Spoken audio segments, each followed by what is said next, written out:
This week on The Futurists. If you've grown up with a warning, perhaps the people in your future also had that warning.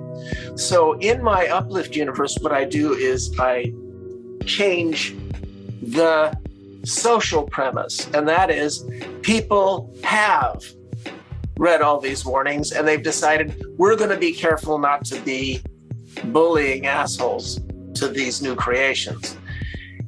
Don't you think they would still make mistakes? If you get past the simplistic automatic dystopia, you're still going to have a flawed utopia. And those flaws in a better society, I find more interesting.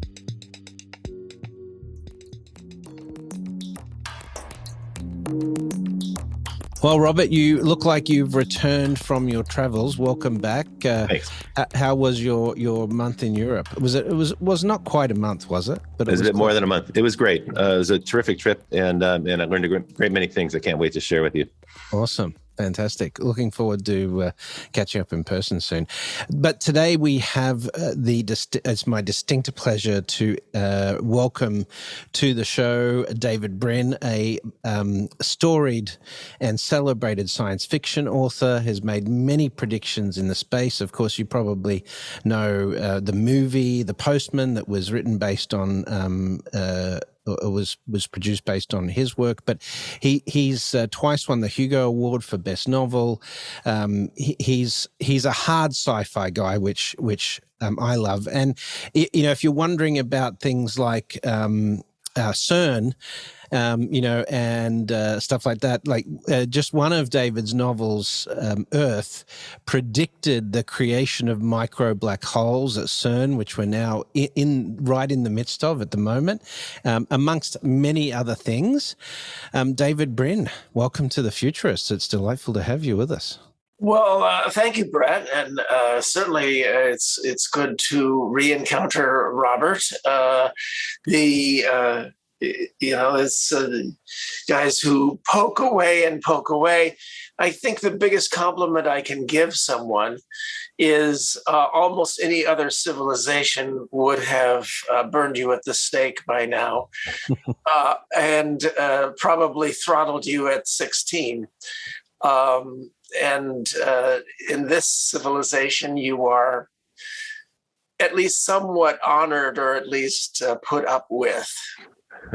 And that is the dangling participle up with which I will definitely put.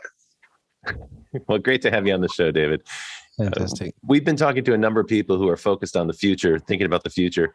And one of the things we love to ask to begin with is how is your work helping people think about the future? Of course, there's a science fiction that you've written, and that contains many different ideas. But beyond that, I'd also love to talk to you about your nonfiction work as well. Well, yeah, I'm spread way too thin, and that was the genesis of one of my novels, which was a wish fantasy about having a machine where you could make cheap copies of yourself every day. They last for 24 hours. You might call them dittos or golems. They know everything you know, kind of resent being the one that's going to melt in 24 hours. But if they share your sense of purpose to get things done, then you can download their memories at the end of the day. And you have been essentially 5 yous going out into the world, coming back together again in each given day, and you can get everything done. Well, I get more hate mail over that book from people saying, I want that machine.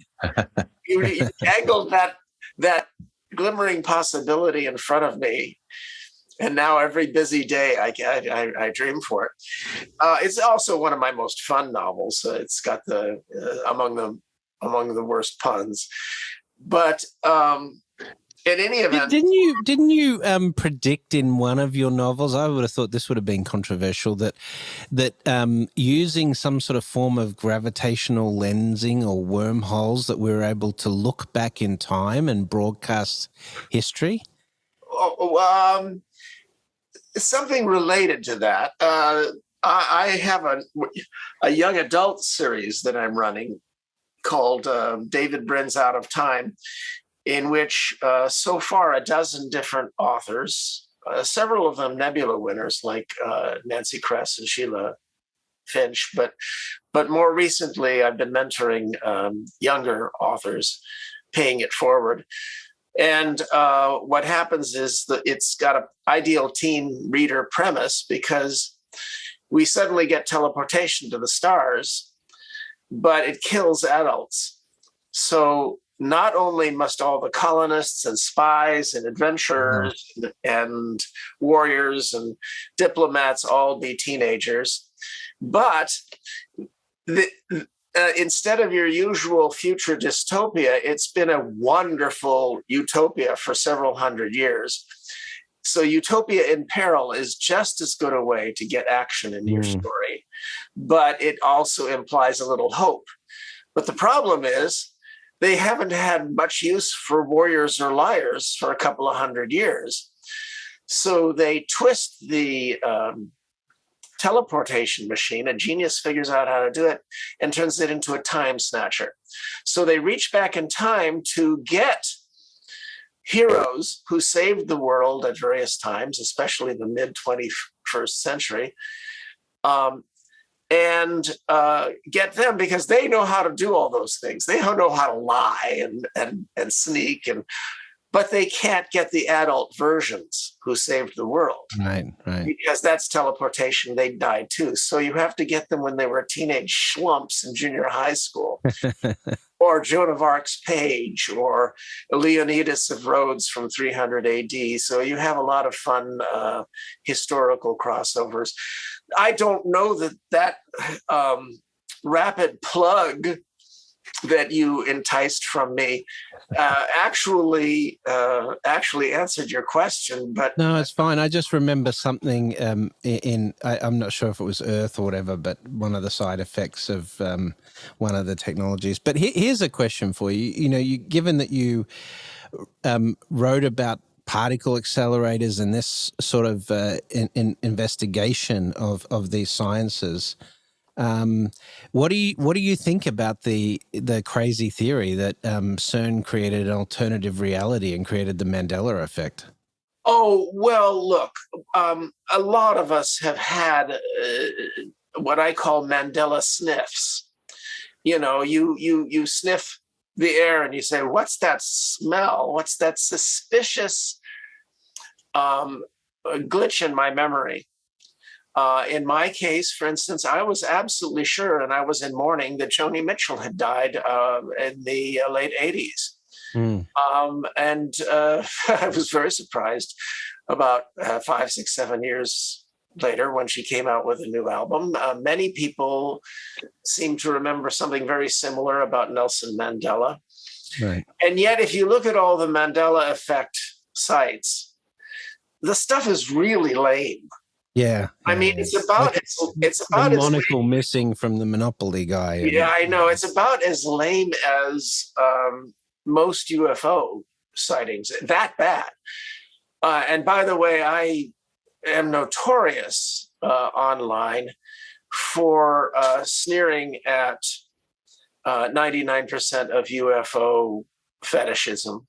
Yes. And I'll include in chat my most recent decryption of what those that aren't weather balloons. And a fellow named West has decrypted about 90% of these supposed sightings as being optical effects and all of that. But that leaves a certain number that are these glowing tic tacs moving around in midair and ways that would destroy physical objects or be non-Newtonian and all that. Well, I'm Mr. Alien.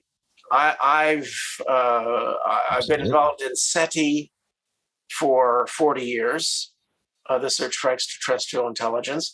I'm on NASA's Innovative and Advanced Concepts program as their senior most advisor. And of course, I've written about aliens from almost every perspective I could shake a stick at. So I'm not unfriendly to the notion that they're aliens.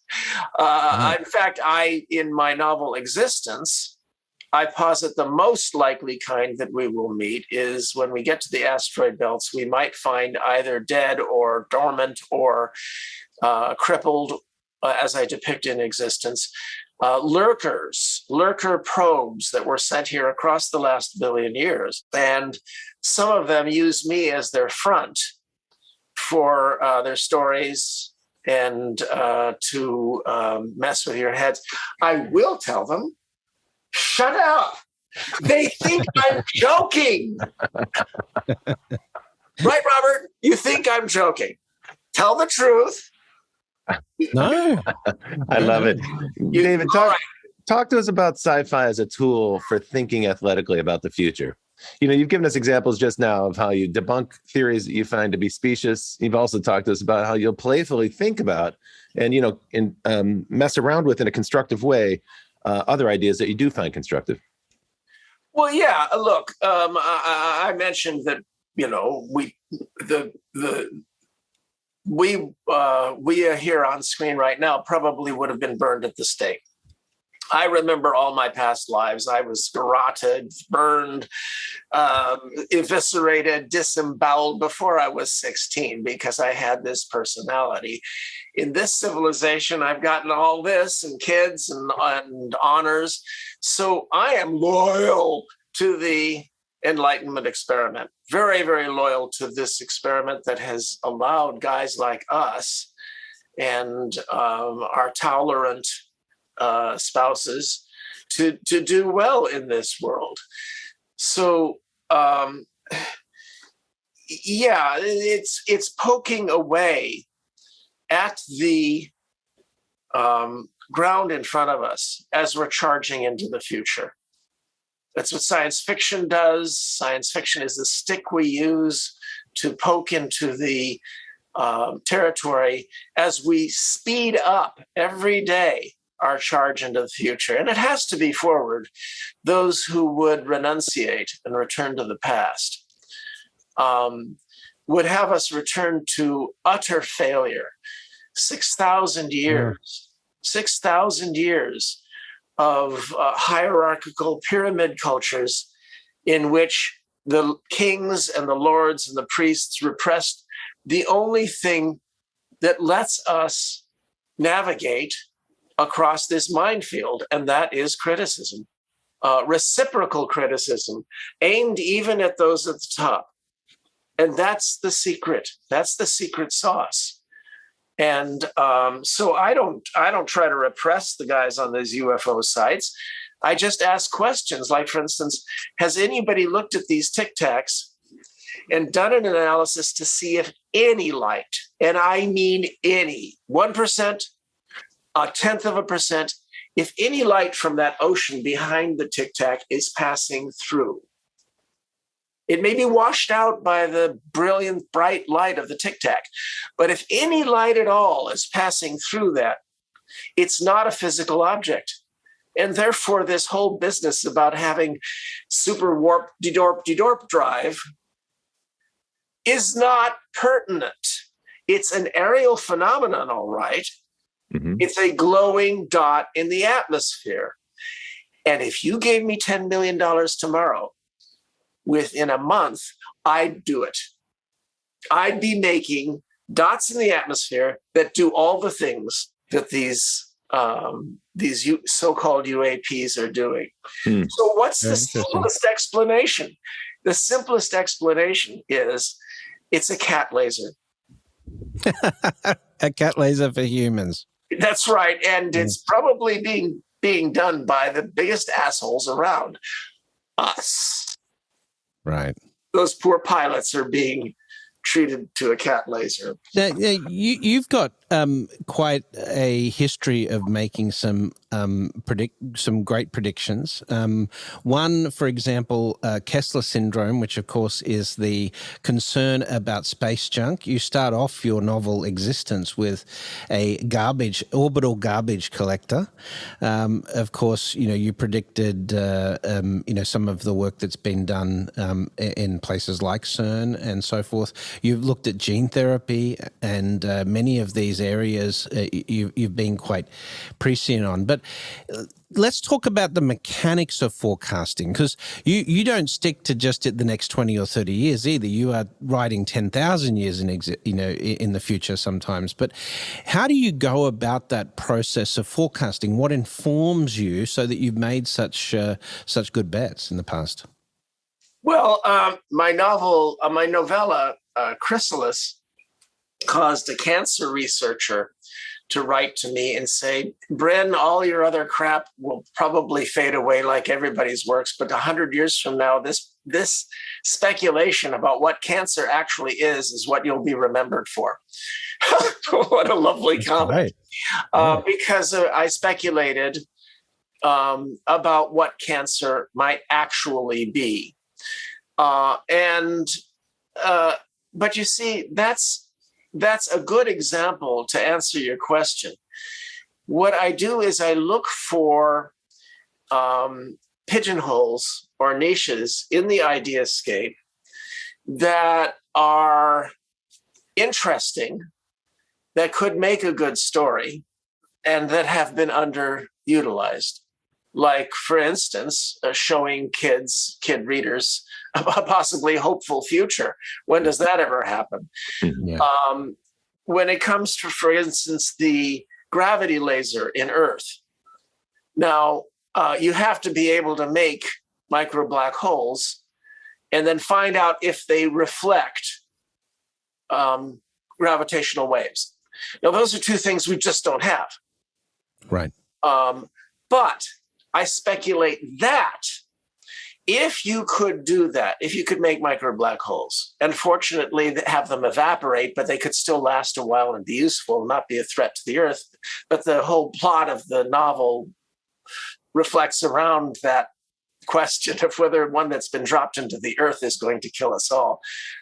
But if you could have two reflectors of gravitational radiation, and you put them on both sides of a gravitationally rich volume like a planet, what you've got is a laser. Because that is what a laser is. A laser is two mirrors with an excited medium in between. And then you could externally excite it further and whatever, but sooner or later, you're going to get a bouncy, bouncy, bouncy beam. That's how you get a laser. That's how you get a maser. And so in Earth, I speculated about gravity lasers. Well, look, that falls into the category of 90% fun, 10% plausible, and other speculations switch that. There are about 90% plausible things that I am deeply concerned about, or there are possibilities that we're missing. And when you get down to that 10,000 years that you were talking about, it's almost tennis with the net down. I don't consider my Uplift series with all the Uplift dolphins and chimpanzees and all of that, I don't consider that hard SF because it's so filled with aliens. Right. So filled with warp drive methods. I have fun saying, what about this method? What about this method? What about this method? And I throw them all in as a way to say to the reader, look, we're having fun here. Mm-hmm. Yeah. So you mentioned that you focus on an interesting niche. You're looking for a niche that hasn't been exploited yet or hasn't been explored yet in order to tell a story. In other words, you're not starting this with a didactic purpose. You're not here to teach anybody anything, but you are rigorous in your thinking. How important is storytelling to helping humans understand real issues and understand the world we live in? Tell us about your craft as a storyteller. Yeah, well, that's extremely important. But let me just start with a slightly related remark, and that is that my Uplift series, which you see the Jim Burns cover to Sundiver above my head, of course, that made me as an author. My second novel, Startide Rising, won all the awards, and really took things off. And Hollywood is too chicken to do anything with it because it's too garish and complicated. But in any event, the Uplift universe, I'm not the first to uplift chimpanzees or other animals. H.G. Wells did it in The Island of Dr. Moreau. Pierre Boulle, Planet of the Apes. Cordwainer Smith, magnificently in his stories. Mary Shelley in Frankenstein. But the thing is that they all went to the basic morality tale that the lead character was arrogant and then treats these new beings badly, like Victor Frankenstein treats the monsters, or we make the like we treat dolphins and the chimpanzees are made into slaves in Planet of the Apes. And so one of the things about these niches and boxes is it's not just the general idea, it's what people do with it. And my biggest complaint about Avatar, for example, a wonderful movie, is that nobody in that future that James Cameron portrays ever saw Avatar. I mean, they've had 200 years to watch Avatar, or Dances with Wolves, or Dances with very, very, very, very, very, very tall Smurfs, which is what Avatar is. Did I do all 5 varies? So the thing is that if you've grown up with a warning, perhaps the people in your future also had that warning. So in my Uplift universe, what I do is I change the social premise, and that is people have read all these warnings and they've decided we're going to be careful not to be bullying assholes to these new creations. Don't you think they would still make mistakes? Interesting ones. If you get past the simplistic automatic dystopia, you're still going to have a flawed utopia. And those flaws in a better society, I find more interesting. Mm-hmm. Yeah. Mm-hmm. I find them more plausible.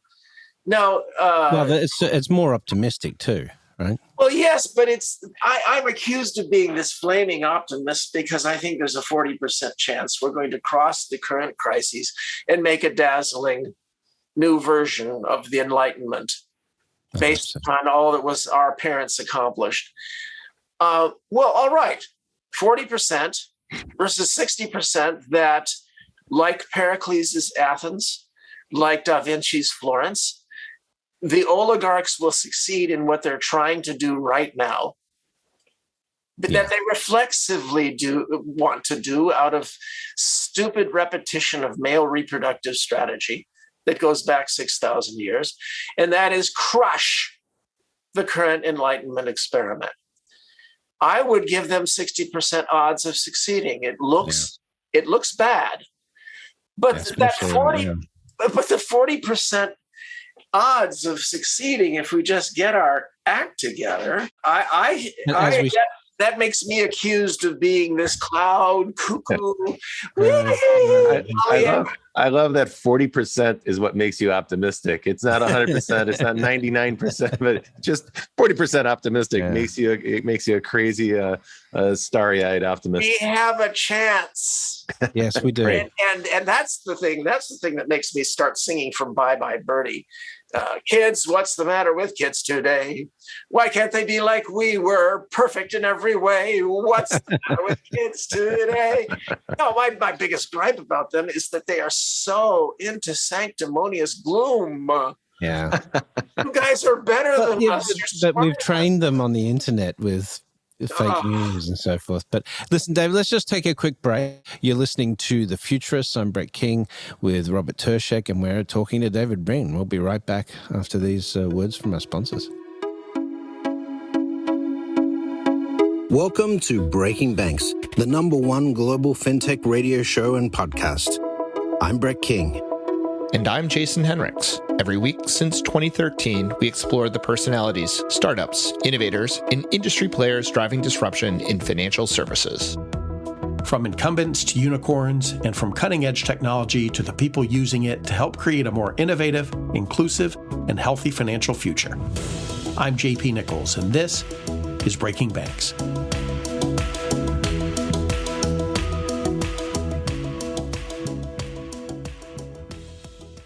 Hello, you're listening to The Futurists with Brett King and myself, Robert Tercek.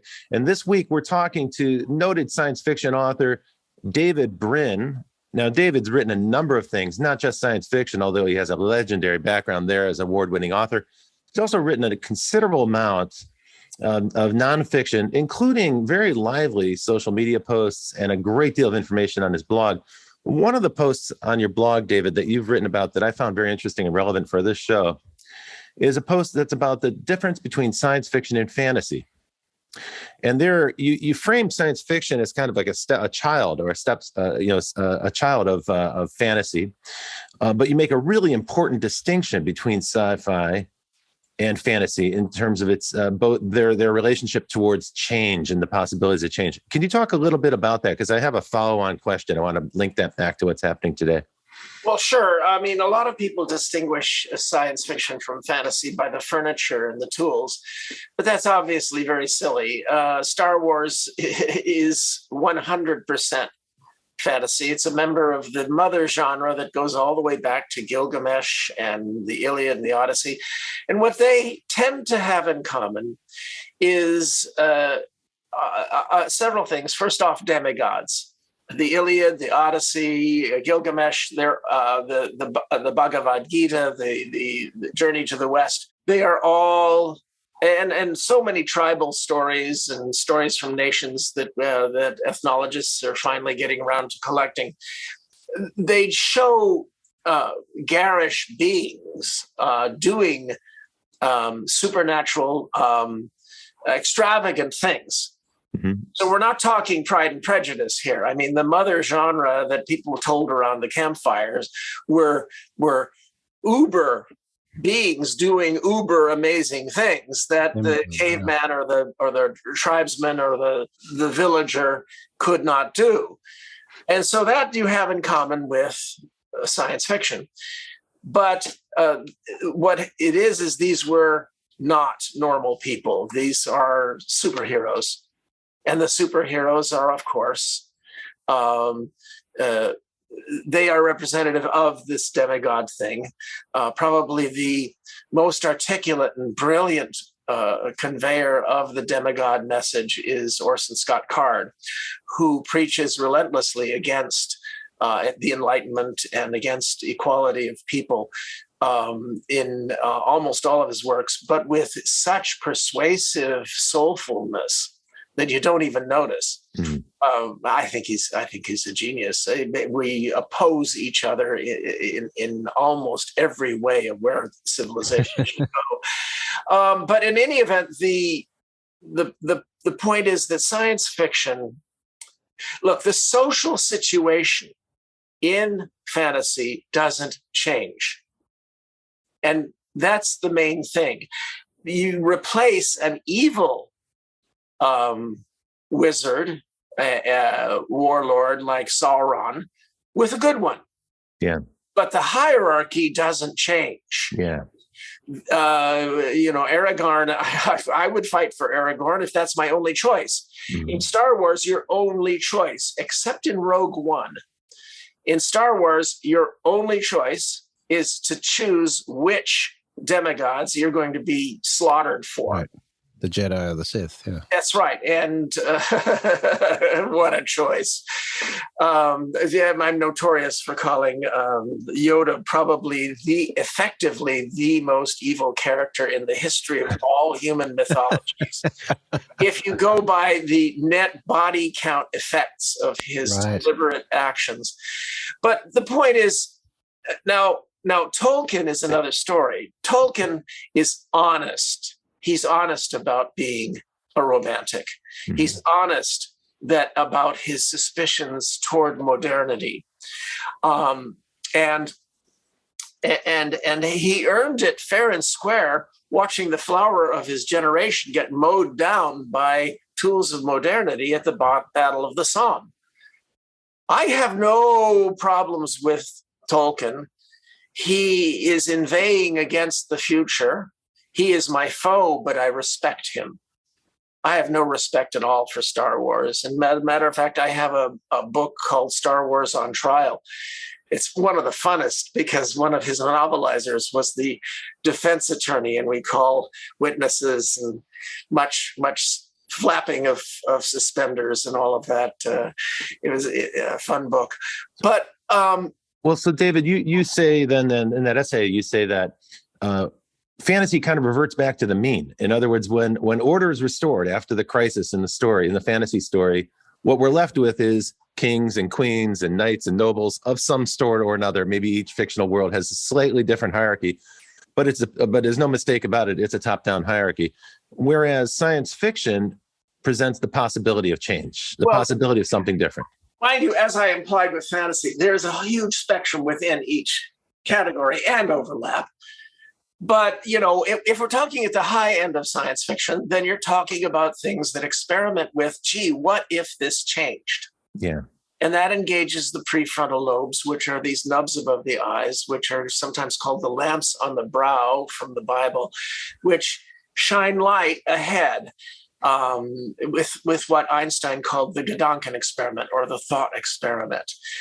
That doesn't mean these are accurate predictions, but what they shine is the light of what if. Mm-hmm. And now here's my experiment of what if.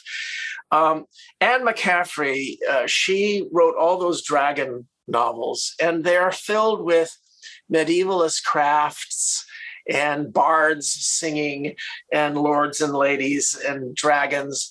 And if you said she's a fantasy author, she would rear up and say, I am not a fantasy author. I'm a science fiction author. Because the dragons had been genetically engineered generations ago in order to help humanity get across a disaster that had smashed them down into medievalism. And the difference is this: across the course of her novels, the people in these dragon riding, doff your hat to the nobleman and all that society, learned that they had once been mighty beings who bestrode the stars in starships and had libraries and flush toilets and the germ theory of disease. Wow. And the difference is they want those things back.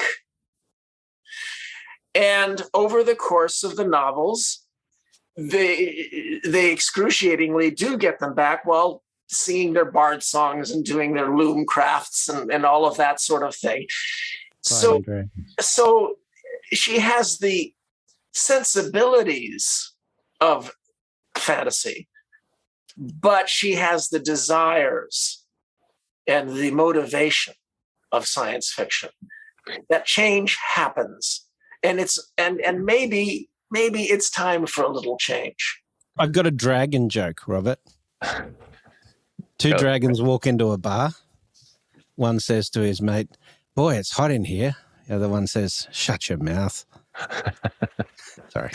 This talk about dragons makes me think about the most successful TV show in the history of television, Game of Thrones.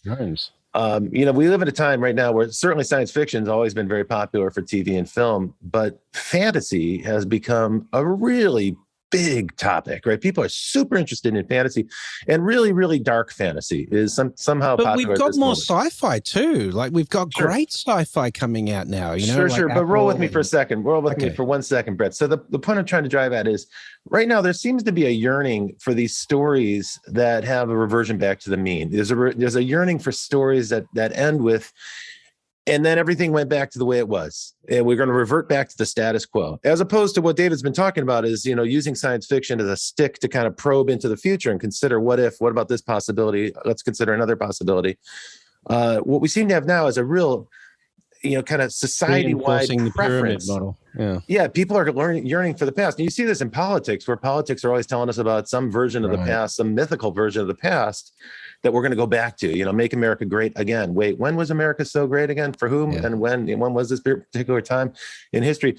So think about the amount of effort and money and creative energy that's being poured into preserving the status quo versus thinking very athletically or in a very focused way about the possibilities for change. And David, do you see the connection that I'm making here from the stories we tell ourselves to the political reality that we're living in? Well, of course I do. I think it's extremely insightful and spot on. I believe that a great deal of the fantasy that we see going on is because we are, in essence, romantic beings. And this has polluted our politics for at least 6,000 years, because those at the top of the hierarchy are able to exploit Romanticism to say the demigods at the top deserve you to doff your hats and march forward and die for them. So the pyramidal social structure dominated 99% of societies for the last 6,000 years that we know of. And right now, the tussle over the future is going on right now as we speak, between reversion to the mean, reversion to the standard pyramid of privilege at the top. And there's a lot of propaganda out there that I'm going to be blogging soon about the neo-monarchists, these guys who don't even pretend to be pro-capitalist or pro-competition anymore. They want Peter Thiel. Feudalism. They want Peter Thiel to be the king of the world. The point is that Romanticism has led to hell. The Nazis and the Soviets and the Confederates and the Japanese imperialists were all extreme extrema of Romanticism. Mark Twain blamed the Civil War on the South's love affair with the novels of Sir Walter Scott. The romantic novels of Sir Walter Scott, which was the media, the Game of Thrones of that day. Now, I'm not blaming George Martin. He's a pal, and he has grumbled. They just don't get it. I make these lords worse and worse and worse and worse, and they don't get it. So he and Frank Herbert in Dune. Frank was even more expressive. He just made his even the good guy lords in Dune, the Atreides, were basically Nazis versus vampires. Yeah. And he says, I don't get it. Well, people are gobbling, they're writing to me saying, I wish I lived there. Somebody wishing he lived or she lived in Dune. And then George Lucas ripped the whole thing off. Exactly. Well, I mean, in Lucas's universe, the point is you imagine that you're going to be one of the demigods. Right. And you're not going to be one of the top dogs. You're going to be kibble. Whereas in this world, you're asked constantly to make vexing choices, to have vexing arguments. Nobody's on top of you telling you, do this. And the result is that we have by far, by orders of magnitude, a civilization that's more successful, happy, rich, and hope, and has more hope and possibility than all other human civilizations combined. And so we have to destroy it. So, by all means. So the thing about Romanticism is people claim that, so you dislike Romanticism. Well, for heaven's sake, look what paid for this room. I have a romantic soul. I can pour it into stories. I can jerk your heart. I can grab you by the left ventricle and yank you into a situation with characters that make you weep. Fine. That's great. That's important for being human. It's my one discernible skill and talent. But it should not be in charge of the daylight in which we have our jobs and we try to be logical and we negotiate with each other and we avoid Romanticism affecting policy. When you get home from a day's work helping to build bricks that build a civilization, logically, negotiatingly, you come home absolutely, you're not human if you don't wallow in romanticism. Romanticism is for the nighttime. It's for when you open the text, or if you're really lazy bum, you let the video or the TV or take you on a tour. But this stuff's better. Now, David, you started your career obviously in electrical engineering and astronomy, plus you've got a Doctor of Philosophy. But right now, we've got some amazing developments coming out of the James Webb Space Telescope.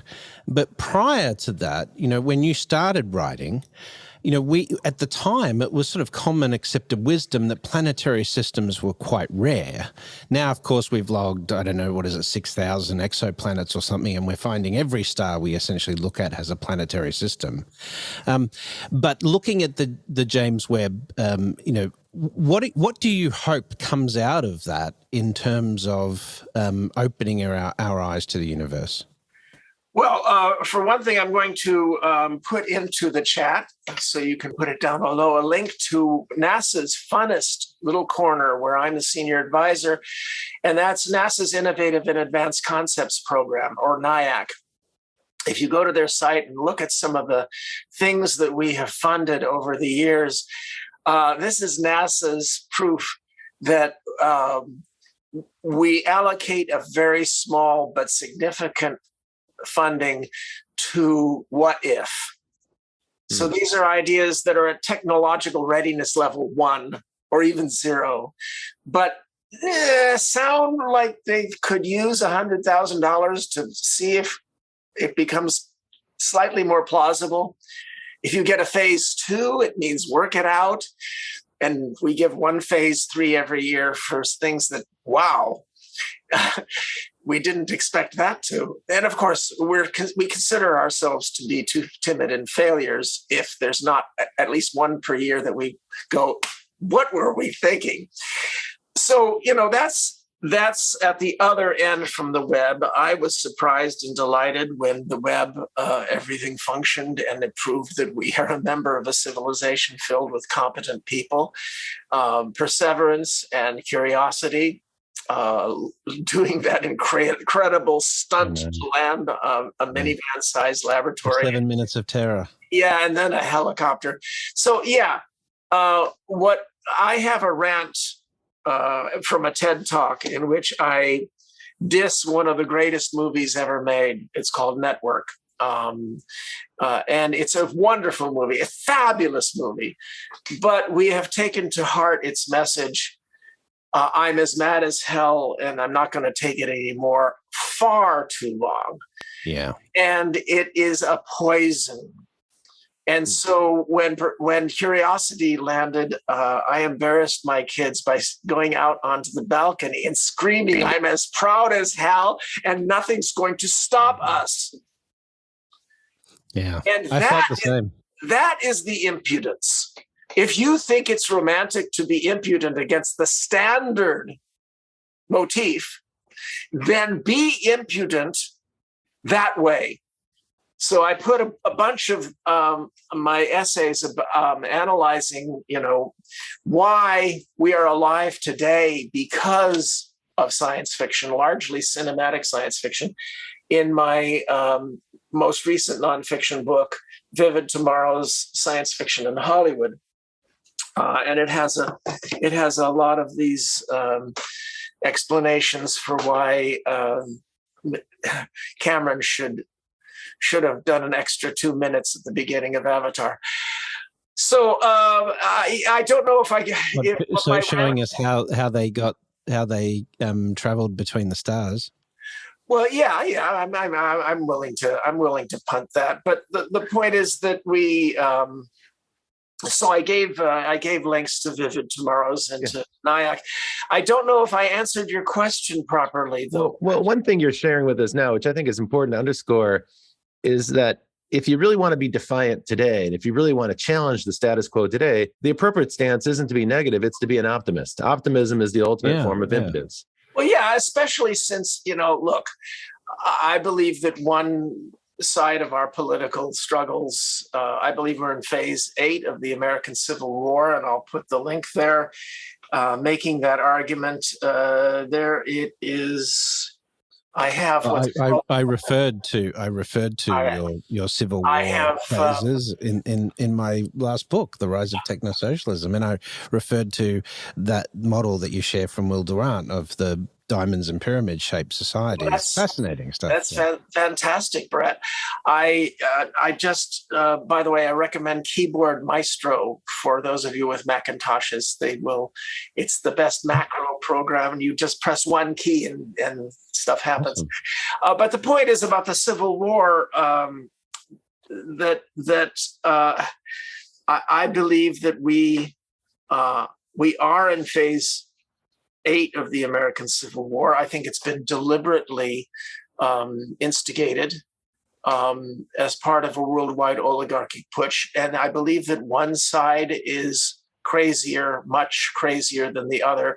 But the side that I must ally myself with in coalition, I call it the Union side or blue, does contain its crazies. And those crazies are unable to do what I talk about in Vivid Tomorrows, and that is ask the simple question, where did I get this value system that makes me so critical of my own civilization's faults? You got it from a propaganda system called Hollywood. I mean, whenever we criticize the Chinese, for instance, for their human rights records, they respond reflexively with, who are you to lecture us? You have this incarceration rate. You have this, you have this, you have this. And nobody ever answers with the proper answer. And that is yes. But you are responding with criticisms that we are already getting from our children. Yeah, because we've trained our children to criticize their own elders. You repress your children from criticizing you. And that is the difference. It's not that we're perfect or that we're angels.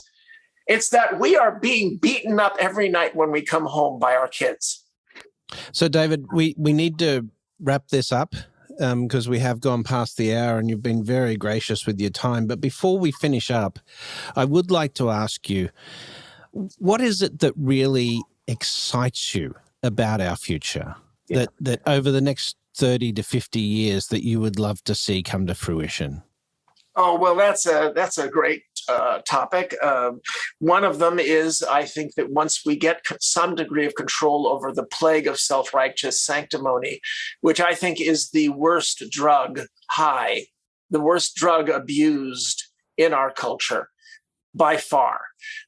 It is, everybody is screaming, everybody's sanctimonious, and it turns out that it releases exactly the same endorphins, enkephalins, and dopamine surges that you get from heroin. And I am so pissed off about that. Yeah. If we were to try to do something like that, but then, a lot of the people who passionately think they're saving the world or advancing justice will think that that's a plot to undermine their passion. No, it is. We're trying to get you to be more tactical. Yeah. If you are more tactical, you'll stop pissing on your allies and you'll make a good coalition. And that was my nonfiction book, Polemical Judo, which I came out with. I self-published before the 2020 election in hopes that the Union side of the Civil War would use any of these tactics. And the score is perfect. It got 0 reviews, and not one of the tactics that I recommend has ever been tried or even mentioned by a pundit or a politician on the Union side of the Civil War. But let me talk about something else that I'm excited at that I did not answer Robert, and that is what we're going to find in the universe.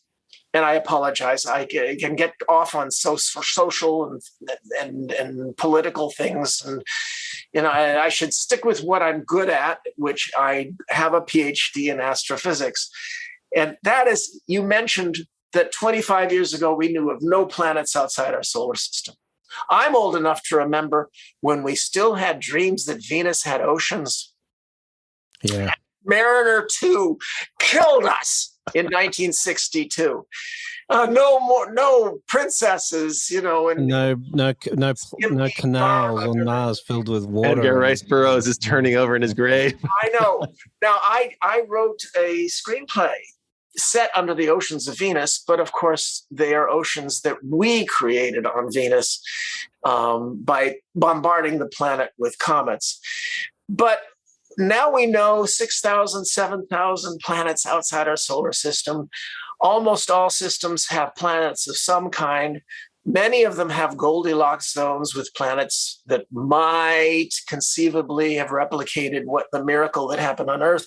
But here's the really sexy thing.